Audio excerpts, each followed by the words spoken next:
house, every Arizona homeowner's best friend. I'll get questions all the time. Is it worth the money for the extra SEER? I say it's not worth the money for extra SEER if you're not putting the time and thought and engineering into the installation of the system.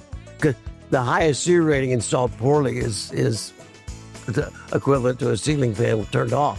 Well, the National Comfort Institute did a study across the nation of air conditioning units, and they found that the average air conditioning unit delivered 59% of its cooling capacity, and 41% of its cooling capacity was lost in poor installation. Yeah.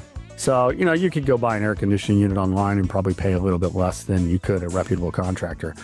But would you like to pay a little bit less and get 60% of what you paid for, or would you rather get 98% of what you paid for and get it done correctly? The worst thing you can do is buy an air conditioning unit and have it installed incorrectly, because it's going to last half the time. It's going to cost twice as much to operate. It's going to break down more frequently.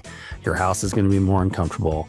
I would rather see somebody spend less on the equipment and have it installed correctly than buy a higher, more expensive piece of equipment, more functionality that's not installed correctly. Amen. Rosie on the house, every Arizona homeowner's best friend.